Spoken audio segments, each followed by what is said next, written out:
Hey, hello. Balik lagi di channel Spoiler Moon dan kita akan bahas lagi kelanjutan part sebelumnya.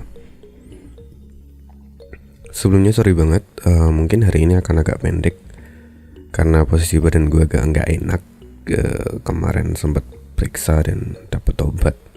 Gila, tadi gue minum obat terus langsung tidur.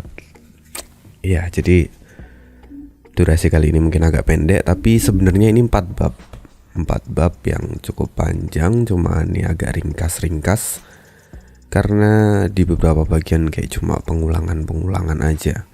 Kayak misalnya Yulin bilang dia adalah jenius nomor 1 di Dongso, tapi dimainkan oleh Sofan. Itu adalah hal yang biasa, jadi menurut gue bagian-bagian seperti itu gue skip gitu ya, daripada ngulang-ngulang terus. Jadi ya, semoga kalian bisa menikmati part kali ini. Dan di part sebelumnya Sofan itu akhirnya berhasil memimpin negosiasi dengan keluarga Sangguan. Tentu tidak banyak masalah di sana. Walaupun ya lebih tepatnya bukan negosiasi sih. Itu Sofan melakukan pemaksaan secara sepihak karena keluarga Sangguan gak bisa menentang sedikit pun. Lalu kali ini kita akan melihat rencana kasar dari Sofan, di mana part kali ini Sofan juga akan mencari tumbal. Tumbal untuk apa? Ya nggak mungkin Sofan pakai buat pesugihan, itu nggak mungkin ya. Ya, sorry agak random. Jadi langsung aja masuk ke part 180, dan part kali ini Ane ambil dari bab 926 sampai dengan 929. Kini Sofan tampak berjalan dengan santai di dalam gua. Dia melihat ke kanan dan ke kiri seperti mencari sesuatu. "Anak kecil, apa yang sedang kamu cari?" tanya salah seorang tetua agung yang tampak curiga pada Sofan. Lalu dengan mata berbinar, Sofan berkata dengan santai, "Mencari agen untuk mengirimkan surat." Mengirim surat? Ya, itu benar. Aku ingin mengirim surat pada Sangguan Fei Yun untuk melakukan pertukaran sandera, jawab Sofan dengan acuh tak acuh. Mendengar ini para tetua semakin bingung. Pertukaran sandera? Apa maksudmu? Sofan kemudian menjawab, "Aku ingin menawarkan pertukaran pedang suci dengan nyawa putraku." Mendengar itu sontak para tetua pun terkejut. Lantaran sebelumnya Sofan sudah menjanjikan bahwa dia akan menyerahkan pedang suci pada keluarga Sangguan. Lantas, kenapa sekarang dia ingin menggunakan itu sebagai alat tukar? Sofan bisa melihat dari ekspresi mereka dan dia bisa menebak isi pikiran mereka. Lalu dia berkata dengan santai, "Tenang saja, itu hanyalah pertukaran palsu. Aku tidak akan menyerahkannya yang asli. Lagi pula aku tahu karakter dari Bai Li Jingwei yang sesungguhnya. Bahkan jika aku langsung memberikan pedang itu dengan ganti nyawa putraku, aku tidak akan mungkin bisa melakukannya dengan mudah. Karena setelah dia mendapatkan pedang ini, maka dia tidak akan peduli lagi dengan apa yang terjadi setelahnya. Karena itu aku ingin meminimalkan resiko yang aku terima. Dan karena itu aku membutuhkan kekuatan kalian. Apakah itu menjadi masalah?" Tidak. Kami tidak akan berani mempermasalahkan hal kecil seperti itu. Silahkan lakukan apa yang ingin Anda lakukan, kata para tetua yang kemudian segera membungkuk. Mereka tampak tidak berdaya dengan keringat dingin yang menempel di dahi mereka. Para murid melihat ini dan tampak geram. Mereka tidak menyangka bahwa pengkhianat ini justru diperlakukan dengan sangat hormat. Perlakuan ini benar-benar melukai harga diri mereka. Sofwan bisa tahu semua yang orang-orang ini pikirkan, tapi dia tidak ambil pusing. Dia bahkan tampak tidak peduli dan dia terus berjalan. Lalu Sofwan bertanya, "Hei, apa kalian tidak punya murid di ranah Soul Fusion lagi di sini?" Nak, murid yang bisa mencapai ranah Soul Fusion di usia muda itu sangatlah jarang. Di keluarga Sangguan kami hanya ada 3 orang yang kami bawa ke Dongzhou. Selain Sangguan Yulin, 2 orang lainnya adalah mereka yang telah kau hajar di pintu masuk. Ada apa? Apa kamu membutuhkan murid di ranah Soul Fusion? Tapi jika itu hanya untuk mengirimkan surat, bukankah itu bisa dilakukan oleh siapapun? Sofwan terdiam sesaat lalu berkata, "Itu memang hanya untuk mengirim surat dan itu sangat mudah. Tapi kematian adalah kunci dari tugas yang akan kuberikan." "Hah? Apa?" Sontak para tetua terkejut dan tampak tidak percaya. Tapi Sofwan dengan santai berkata, "Kenapa kalian begitu histeris? Ini bukanlah masalah besar. Lagi pula kalian telah kehilangan banyak nyawa untuk pergi ke istana Fei Yun. Dan sekarang kalian hanya akan kehilangan 1 orang murid. Dan dia hanya berada di ranah Soul Fusion. Bukankah itu adalah hal yang kecil? Atau kalian lebih memilih para tua yang menjadi tumbal dalam tugas ini?" Semua orang yang ada di sana tampak gemetar dan juga terkejut. Mereka tidak menyangka bahwa yang dibutuhkan adalah seorang pengantin yang siap untuk mati saat menyelesaikan tugas ini. Itu sungguh adalah sebuah tindakan yang keterlaluan. Andai saja mereka dalam kondisi yang sempurna dan tidak tertekan, para orang tua ini pasti lebih memilih untuk bertarung habis-habisan daripada menyerahkan generasi muda mereka yang memiliki bakat. Apalagi generasi muda adalah masa depan keluarga.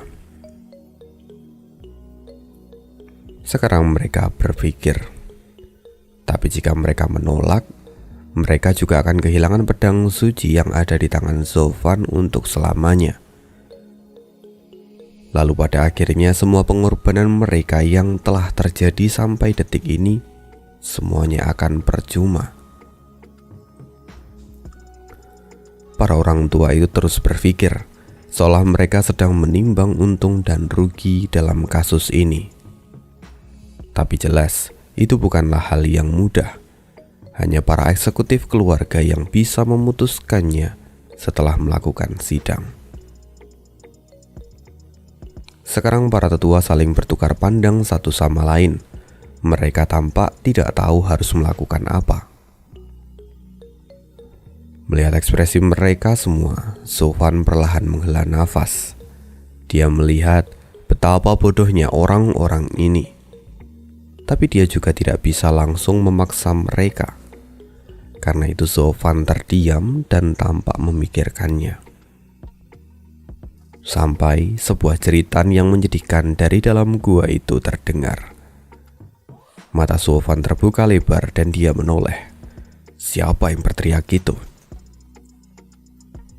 Para tetua tersenyum jijik dan berkata, "Siapa lagi kalau bukan si pengkhianat Sangguan Yulin?" Mendengar itu Sofwan langsung tersenyum. "Oke, aku akan bertanya, apakah pengkhianat itu masih menjadi anggota keluarga Sangguan? Jika tidak, maka bisa serahkan dia padaku. Aku akan membuat dia menebus semua dosa yang telah dia buat pada keluarga Sangguan." Itu... Semua orang tua tampak saling bertukar pandang satu sama lain. Sampai pada akhirnya senyuman iblis muncul di wajah mereka. Dan salah seorang tetua berkata, Tidak masalah. Kami bahkan sedang mendiskusikan tentang hukuman apa yang pantas untuk anak ini. Tapi karena tuanku yang memintanya, Kami benar-benar merasa bersyukur, karena dengan begini dia juga bisa menebus kesalahannya dan berkorban untuk keluarga. Itu sungguh adalah sebuah tindakan yang bijak. Mendengar itu, semua orang pun tampak mengangguk serempak. Tidak ada satupun dari mereka yang merasa kehilangan jika sampai Yulin dijadikan tumbal di sini. Di tempat itu, tempatnya di dalam ruang penyiksaan. Sudah 3 hari Yulin terus disiksa. Ratapan dan kesedihan terus keluar dari mulutnya. Bahkan itu sampai menakuti orang-orang yang kebetulan lewat. Di dalam ruang tahanan itu, selain Yulin sekarang ada seorang tetua berjanggut hitam. Matanya tampak dingin dan menatap Yulin. Lalu dengan suara dingin juga dia berkata, "Katakan padaku, apa yang telah kamu katakan pada Sangguan Feiyun dan yang lainnya? Apakah mereka tahu tentang tempat ini?" "Tetua ke-6, tolong selamatkan aku," rengek Yulin. "Anda telah menanyakan pertanyaan itu lebih dari 800 kali dan aku sudah menjawab semuanya. Setiap laporan yang kuberikan pada mereka sudah kukatakan padamu. Mereka ingin menghabisi keluarga Sangguan dalam satu serangan. Jadi mereka bahkan tidak peduli dengan tempat pelarian ini. Selain itu, mereka juga tidak memintaku untuk menjadi mata-mata dan kembali ke Dongso. Karena itu tolong maafkan aku. Maafkan aku, tetua." Alis tetua 6 tampak bergetar dan dia mendengus. "Cih, kau pun sudah mengatakan itu puluhan kali. Tapi setiap kali aku mendengarnya, itu terasa seperti bualan. Aku benar-benar tidak sabar untuk menghabisimu, bocah ingusan." "Tetua, saya mengaku telah bersalah. Tapi tidak ada yang kusembunyikan lagi. Tolong maafkan aku. Maafkan aku. Sekali ini saja. Tolong selamatkan nyawaku." Yulin terus merengek. Bahkan air matanya kini membasahi kedua pipinya. Di tengah momen menyedihkan ini, tiba-tiba pintu batu perlahan mulai terbuka. Lalu sebuah suara tawa yang akrab masuk ke telinga mereka berdua. "Berhentilah berteriak. Jika pamanmu tidak mau menyelamatkanmu, maka gurumulah yang akan datang untuk menyelamatkan hidupmu." Kedua orang itu terkejut dan langsung menoleh ke arah pintu batu. Lalu dengan penuh ketidakpercayaan mereka berseru, "Guifan?" Tetua ke-6 segera menjadi marah. Dia tidak tahu kenapa si pengkhianat ini berani datang ke tempat mereka. Sedangkan Yulin, pandangannya jauh lebih kompleks. Kebingungan, keterkejutan, semuanya bercampur dengan kemarahan. Niat membunuh Yulin benar-benar tidak terbendung lagi. Karena bagi Yulin, Sofan tidak lebih dari seekor parasit. Dan jika bukan karena Sofan, dia tidak akan berakhir di tempat seperti ini. Masa depannya pun pasti akan jauh lebih cerah. Pada akhirnya, Yulin menyalahkan semua kemalangannya ini pada Sofan. Dia harus menghancurkan Sofan apapun yang terjadi. Lalu Yulin mulai berpikir bahwa dengan kondisinya sekarang, dia tidak akan bisa melawan Sofan. Jadi dia harus menggunakan tangan orang lain. Yulin segera menoleh ke samping dan berseru, "Tetua ke-6, Guifan adalah pengkhianat bagi keluarga Sangguan. Karena dia, keluarga kita kehilangan begitu banyak orang. Dia yang telah memberikan peta palsu itu pada kita. Sekarang ini adalah kesempatan emas. Dia datang kemari sendirian. Bunuh dia dan keluarga akan selalu mengenang jasa Anda. Tetua keenam sesungguhnya tidak mau mendengarkan Yulin. Tapi meski begitu, apa yang Yulin katakan itu benar. Dia harus bergerak dan menyerang Sofan, bahkan tanpa perintah dari Yulin. Tetua keenam bisa berpikiran seperti itu karena sebelumnya dia tidak ikut pertemuan dengan Sofan di depan. Dia sibuk menginterogasi Yulin. Karena itu, kemarahannya pada Sofan masih sama seperti sebelumnya. Dia juga menganggap bahwa Sofan adalah pengkhianat dan bukan penyelamat. Jadi dia segera melepaskan niat membunuhnya dan bersiap untuk menyerang Sofan. Dia menghentakkan kakinya dan melepaskan telapak tangan pembunuh. Dia berniat untuk menghabisi Sofan dengan kekuatan dari ahli di puncak ranah Guiyuan. Tapi Sofan masih tetap berdiri di sana dengan tenang, dan perlahan senyuman muncul di wajahnya. Di sisi lain, Yulin semakin antusias. Dia pikir bahwa hari ini Sofan akan berakhir. Tetua keenam berhenti. Tiba-tiba sebuah suara keluar dan salah satu dari 3 tetua agung langsung menghentikan pukulan dari tetua keenam. Mata tetua keenam bergetar, dia tampak kebingungan. Ini apa maksudnya ini, tetua? Tetua itu kemudian berkata, Tuan mudaku adalah tamu terhormat bagi keluarga kita. Jadi tolong jaga sikapmu. Tetua keenam tentu semakin terkejut. Tapi dia segera mengangguk karena dia paham akan situasinya. Jika tetua agung sudah mengatakan itu, maka dia tidak bisa membantah. Tetua keenam segera membungkuk dan meminta maaf. Maafkan atas kelancangan saya. Saya tidak tahu kalau Tuan mudaku adalah tamu kehormatan untuk keluarga kami. Apa? Mata Yulin memadat. Dia benar-benar tidak percaya bahwa sang pengkhianat kini justru dianggap sebagai tamu terhormat. Ini sungguh membuat Yulin menjadi semakin frustasi. Tapi Sofan, dia terlihat tersenyum licik. Dan dia kemudian berkata perlahan pada tetua keenam, tidak masalah, orang yang tidak tahu tidak bersalah. Saya sama sekali tidak keberatan untuk memaafkan masalah ini. Terlebih, saya juga tidak terluka. Setelah mengatakan itu, Sofan mulai berjalan masuk. Dia melihat ke sekeliling dan kemudian tertawa kecil.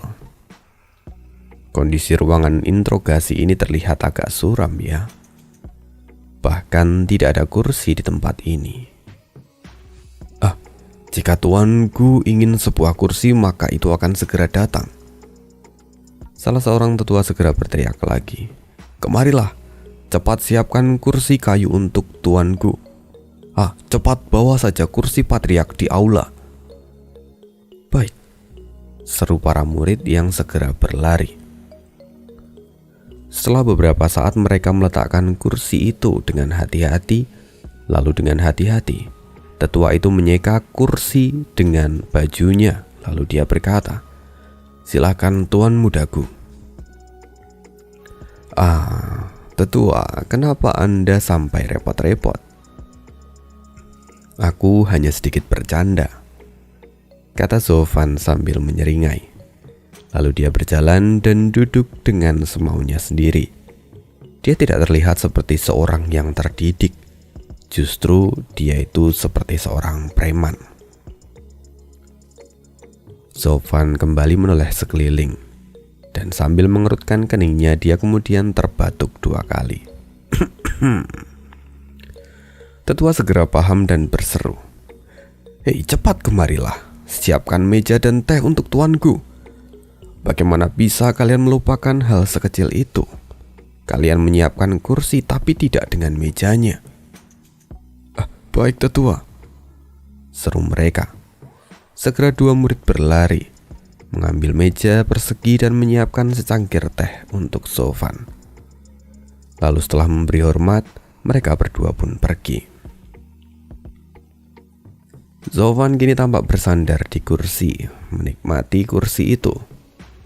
Dan setelahnya dia mengangkat secangkir teh dan menyesapnya. Suaranya sungguh membuat orang lain sampai merasa iri. Tampak kepuasan terlukis jelas di wajah Zovan. Yulin melihat ini dan merasa sangat cemburu. Hatinya hancur berkeping-keping. Padahal Zovan adalah biang kerok dari semua kekacauan ini. Tapi sekarang, justru dia diperlakukan layaknya raja. Dia mulai mempertanyakan integritas dari para tetua. Yulin kini berteriak di dalam hatinya dan mengutuk Zovan.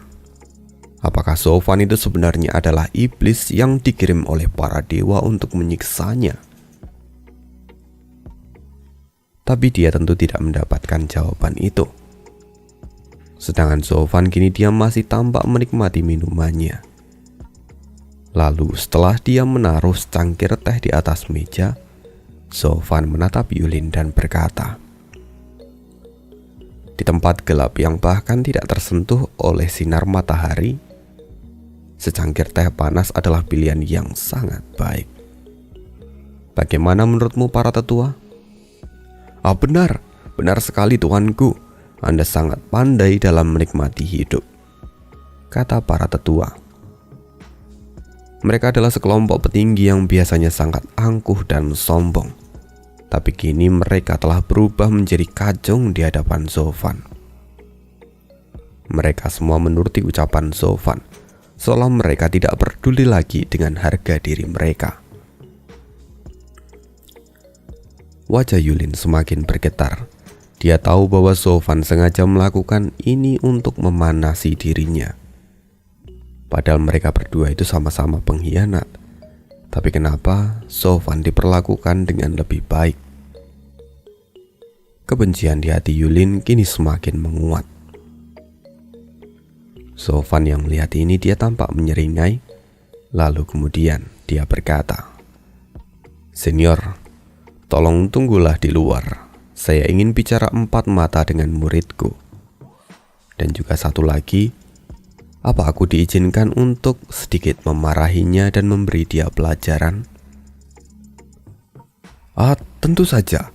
Jika tuanku yang memintanya, kami akan langsung memenuhinya," kata 3 tetua agung.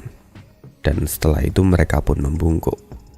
"Kalau begitu, kami akan permisi dulu. Jika ada yang tuanku butuhkan, silahkan panggil kami." Setelah mengatakan semua itu, orang-orang pun mundur dan menutup pintu gua itu. Dan segera setelah pintu itu tertutup, wajah semua tetua segera berubah menjadi masam. Tetua ke-6 tidak habis pikir dan kemudian bertanya, "Tetua, apa yang sebenarnya terjadi? Kenapa bisa sampai seperti ini?" Salah satu tetua agung kemudian berkata, "Ini hanyalah permainan. Sebelumnya anak itu meminta kami untuk membuat sebuah sandiwara kecil untuk menipu Yulin. Dan sekarang semuanya akan bergantung pada kemampuan Gu Yifan." Setelah itu mereka semua pun tertawa. Mereka tidak menyangka akan semudah ini jadinya. Tapi kemudian salah satu dari 3 tetua agung berkata lagi, "Jangan tertawa. Kita tidak bisa mengacaukan rencana ini. Lagi pula sekarang, ini adalah bagian terpenting untuk menguasai pikiran.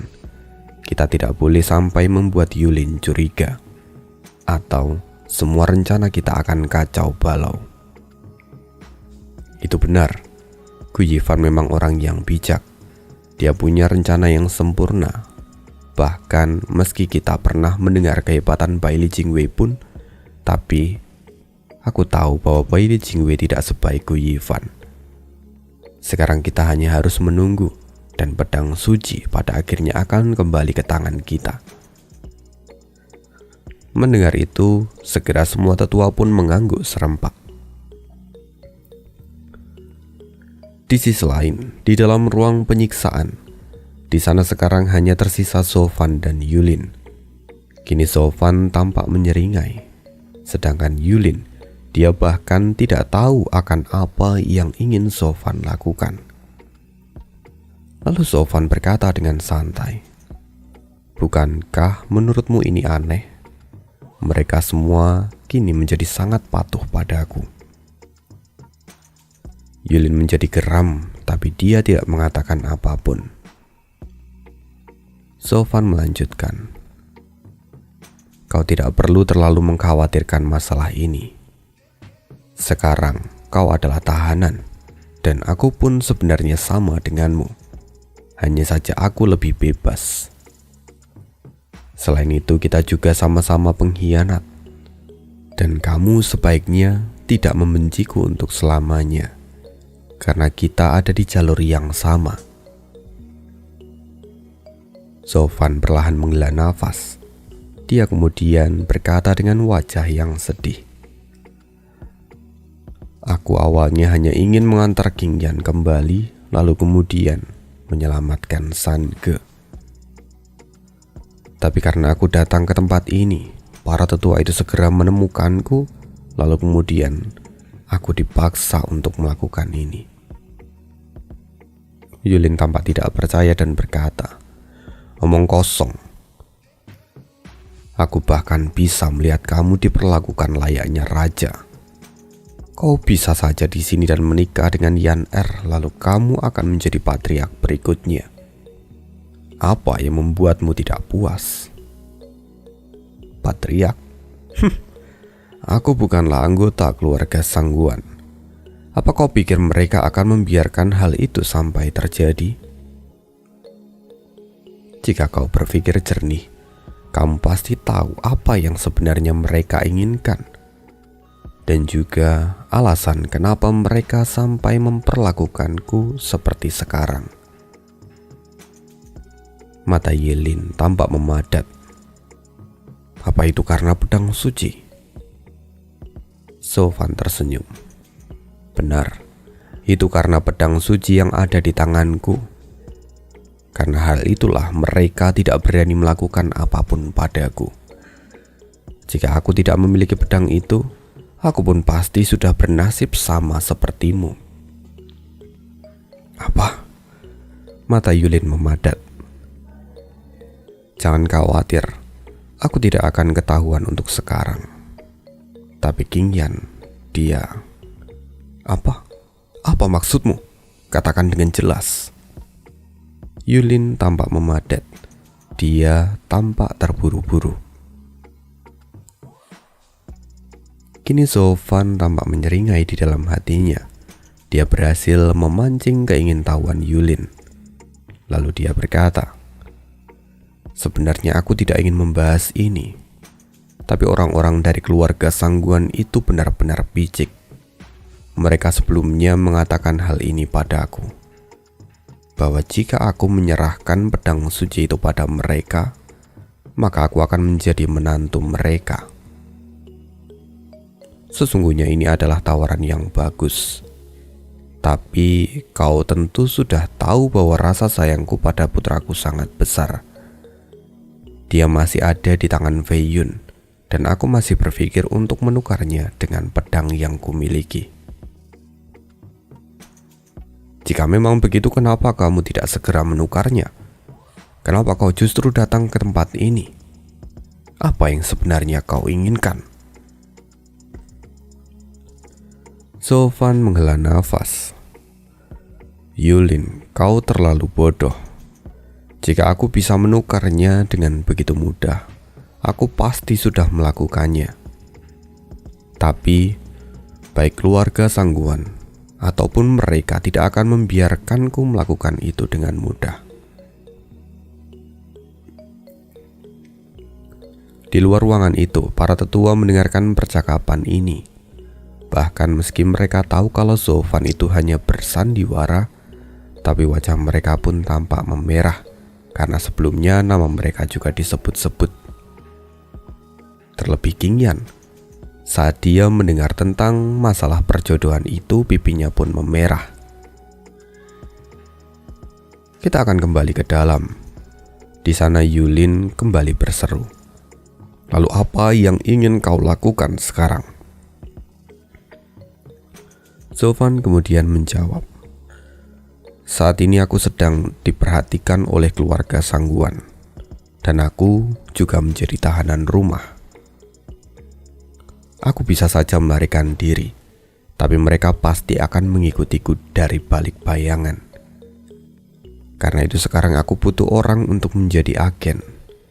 Agen yang bisa mengirimkan surat pada Sangguan Weiyun dan memberitahu dia tentang pertukaran ini. Aku tidak bisa melakukannya sendiri dengan puluhan mata yang selalu mengawasiku. Jadi aku ingin seseorang melakukannya untukku. Mata Yulin memadat.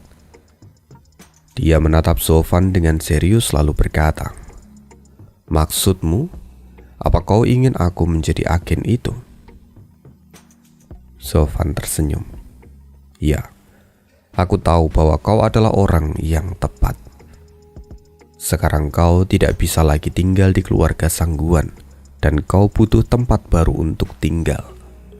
Karena itu, aku bisa mempercayaimu. Lagi pula, tujuan kita pun sama. Aku akan membantumu lepas dari tempat ini, dan aku akan membantumu menyeberang ke sisi yang lain. Lalu aku akan mendapatkan kembali putraku dan pergi dari tempat ini. Aku tahu ini adalah kondisi yang sangat menguntungkan untukmu daripada kau tetap di sini dan terus-menerus disiksa seperti sekarang." Yulin tampak berpikir sejenak. Apa yang kau katakan memang sangat menggoda. Tapi kenapa aku harus membantumu? Sofan berkata, "Bukankah sudah kukatakan sebelumnya? Jika kamu melakukan ini, kau akan terbebas dari semua penyiksaan ini. Bukankah itu jauh lebih baik daripada mati menjadi tahanan seperti ini?" Terus, Yulin tampak kembali menunjukkan kesombongannya. "Bahkan jika aku pergi dari tempat ini, dendamku padamu masih tidak akan hilang. Bahkan membayangkan putramu disiksa oleh Paman Weiyun, itu sudah cukup untuk membuatku bahagia." Sofan menatap Yulin lalu berkata, "Apa kau begitu membenciku? Apa hanya karena aku mempermainkanmu beberapa kali, kau sampai rela untuk disiksa seperti ini?" Yulin kembali geram. "Gu Yifan, kau adalah makhluk rendahan. Kau pengkhianat keluarga, tapi kau sekarang justru dipuja seperti raja. Kau juga telah mempermalukanku beberapa kali di depan semua orang. Aku berakhir seperti ini juga karena salahmu. Karena itu aku pasti akan membalasmu ribuan kali, hingga kau pada akhirnya akan merasa putus asa. Lalu kematian putramu, itu adalah awal dari penderitaanmu." Orang-orang di luar dinding tampak tidak berdaya setelah mendengar semua ini. Bahkan salah seorang tetua agung berkata, "Aku tidak menyangka kalau Yulin, yang adalah jenius nomor 1 di keluarga kita, akan berpikiran sempit dan menjadi sosok yang kejam.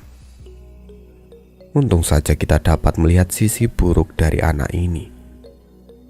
Jika dia sampai mengambil posisi yang penting di dalam keluarga, maka keluarga Sangguan akan benar-benar hancur di masa depan."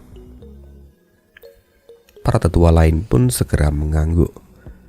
Bahkan Fei Xiong tidak bisa berkata-kata lagi. Wajahnya pun tampak dipenuhi dengan penyesalan. Setelah itu, seorang tetua berkata lagi, "Tapi meski begitu, kita juga harus mengakui bahwa anak ini sampai seperti sekarang, itu semua karena apa yang telah dilakukan oleh Gu Yifan. Bahkan, jika kalian ada di posisinya, mungkin kalian juga akan melupakan jati diri kalian sama seperti Yulin. Itu para orang tua itu tampak merenung sejenak dan menghela nafas. Lalu salah seorang tetua di sana berkata, "Mungkin itu benar. Dan yang bisa kukatakan sekarang, bahwa anak bermargaku itu benar-benar tahu cara untuk bermain." Mendengar itu, Fei Xiong pun mengangguk. Benar, anak ini terlalu pandai untuk mempermainkan trik dan mempermalukan Yulin. Di dalam ruangan itu tentu Sofan dan Yulin tidak mendengarnya.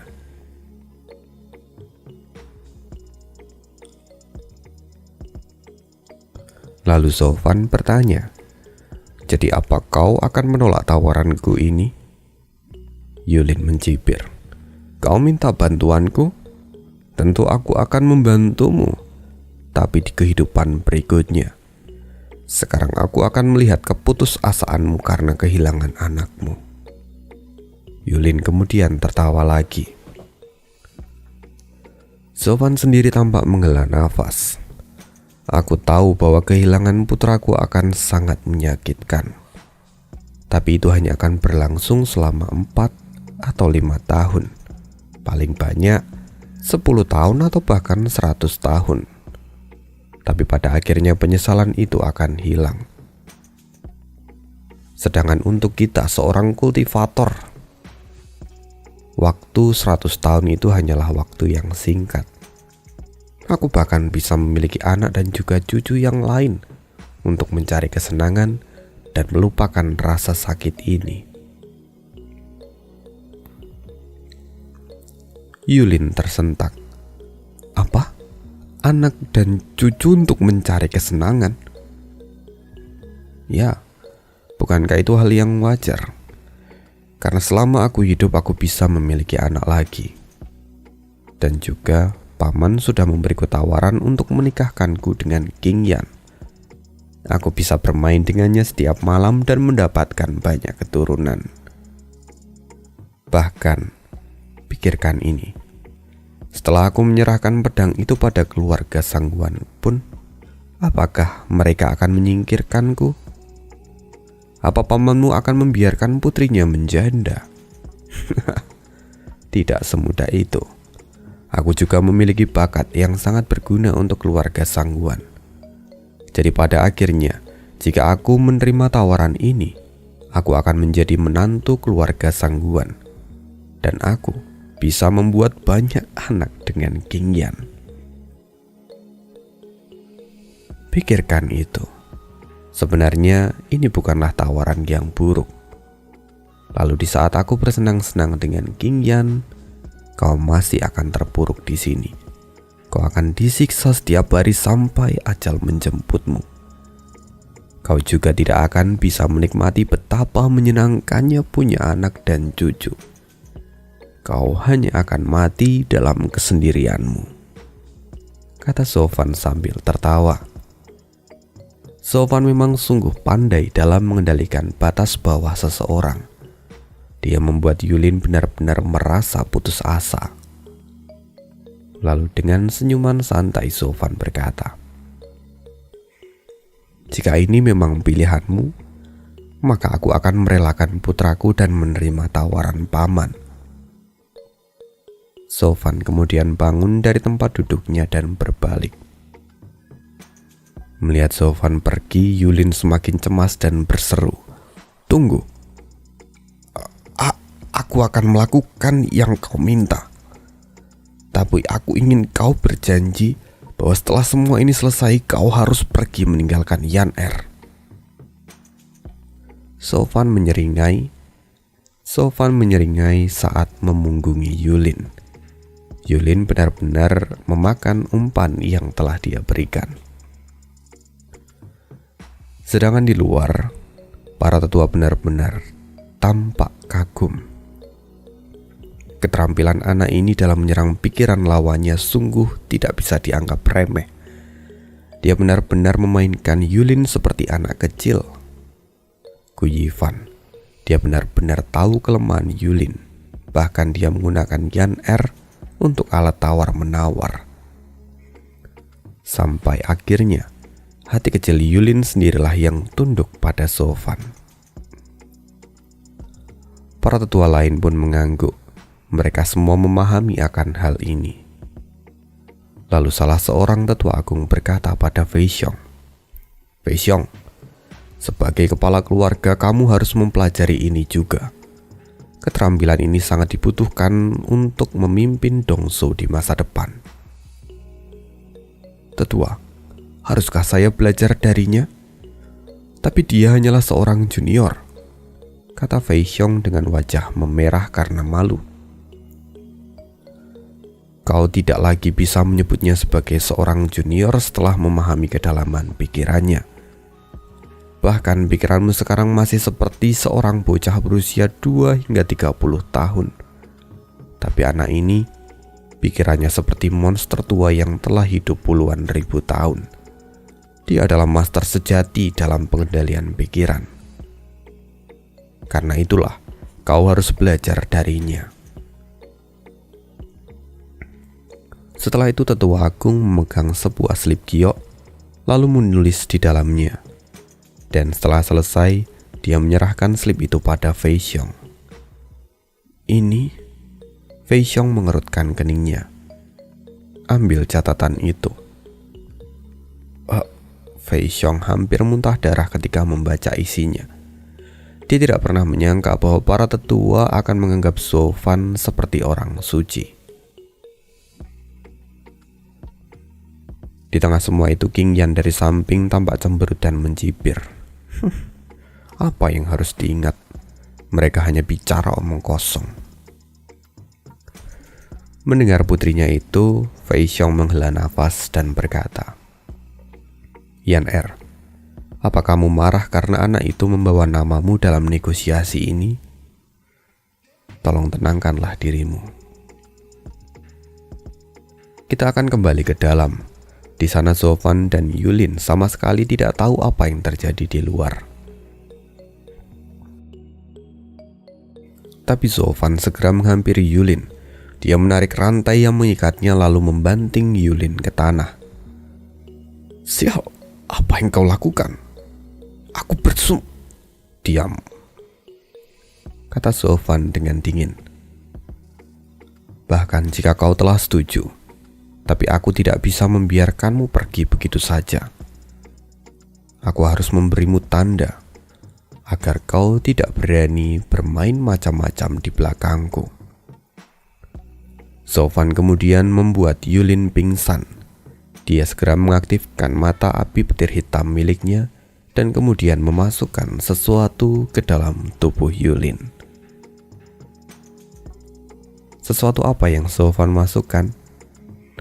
Ini sebenarnya adalah bagian yang udah lama banget Ani nantikan. Kenapa bagian penting ini lama sekali nggak keluar dan baru keluar di bagian ini? Apa itu? Kita akan jumpa lagi di part berikutnya. Sorry banget, kondisi badan gue sedang nggak enak ya. Alasan ya miminnya klasik. Ya sorry banget. Itu yang bisa gue bilang dan see you again di next video. Dan bye.